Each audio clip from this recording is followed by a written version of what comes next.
Hello everyone, this is General Hand Grenade. Welcome to my war room in Prince George, British Columbia. This is another in our series of how to play Global War 1936 to 1945. We are going through the different classes of units. We've already done the facilities, we've done the infantry class, we've done the armor class, and today class we are going to do the artillery class. So artillery class is basically just artillery and anti-aircraft, right? So here we have an anti-aircraft gun for Anzac, and here we have artillery. Now that's also going to include your heavy artillery, or sorry, not heavy, but your advanced artillery.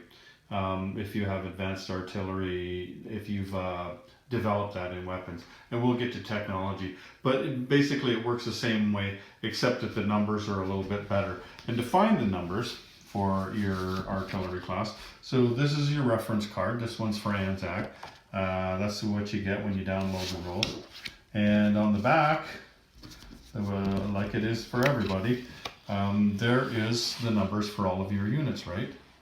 So today we're looking at land units there, and we're looking at artillery and anti-aircraft, and also over here, see on the top one here, advanced artillery.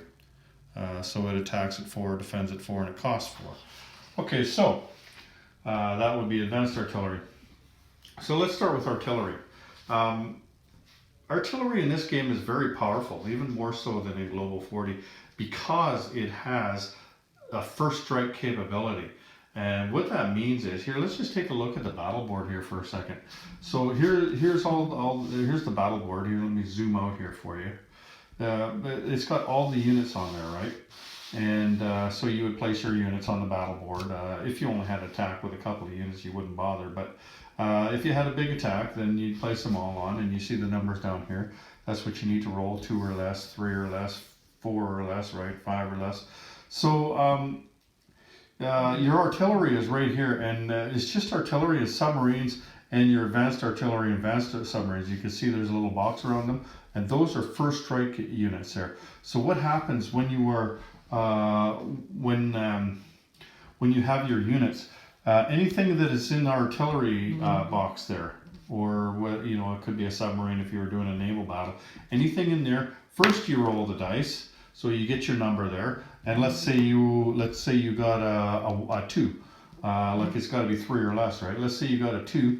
Well, then the other guy would have to remove a casualty right now, and like both sides would roll their artillery first. Like that's the attack side there. Let me just show you the defender side. So this is on attack and defense. So here again, first strike is here. You've got the artillery and you've got the submarines, right? And the advanced and the advanced. So both sides would roll their artillery, and then you would remove the casualties, and then you would roll everything else. So that's what makes them more powerful. Like if you had 5 or 6 artillery, you could be killing guys that never even got a shot off, right? So anyway, let's just take a look at how that works now. So like I said, you roll a 3 or less, and that's assuming that there's no modifiers, like you're not attacking into a city and there's no mountains, you're not crossing a river or anything like that. And if there is, then you would have to modify what you were doing. So let's just say that Japan is down here. Let's put a couple guys down here, and let's put one of these down here. Okay, so this your artillery piece here. Let's assume that he was here. Now you could move in with your artillery, but any kind of infantry, and here's all the different infantry that you have. Your regular infantry, your mountain infantry, your marines, your airborne, anything in the infantry class. It would be militia too, but Anzac doesn't have militia that moves, so they don't have militia that would attack. But if you were using Volkssturm, or from the Germans, or black shirts from the Italians, or Russian militia that was going in on attack, because all of them can attack, then you could pair them 1-to-1 with your artillery. So let's just say you had an airborne guy sitting there, so he went in on that attack, and there's probably more units in there, right? So what happens is you roll the artillery first. These guys don't have any artillery, and let's say you get a hit. Woohoo! Then you got a hit. Now everybody else rolls, so you would roll this guy, but instead of rolling at a 2 like you would normally roll for an infantry class unit, you're going to roll for 3 or less, right? And these guys are going to roll at what they roll, like this would be a 4, and I think this is a 6, right? So that's how it works. You roll the artillery first, then you upscale the dude, and then the dude rolls at +1. So that's artillery. And now this one here, this is self-propelled artillery, and they all have different sculpts for these. This isn't in the regular game, but again, it's one of those units that you can pick up to add to the game, and they give you rules for it and everything. So this one here, exactly the same as the artillery. The only difference is this guy moves 2 spaces. So he can go 2 spaces. Your artillery can normally go only 1 space.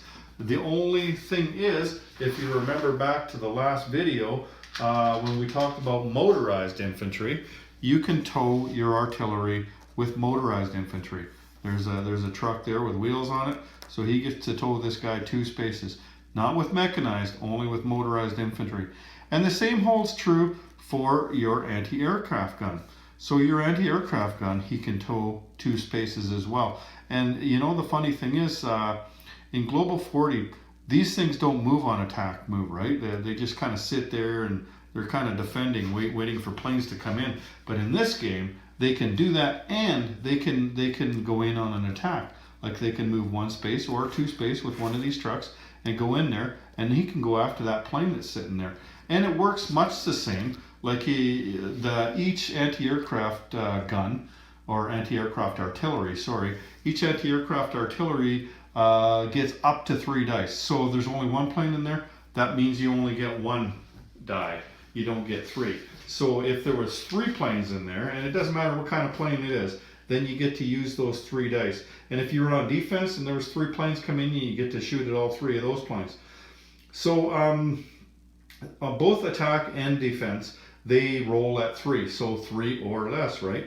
And they cost 4 IPP. Same with artillery. Artillery costs 4 IPP. And I believe these ones here, I don't have the numbers in front of me because I didn't write them down.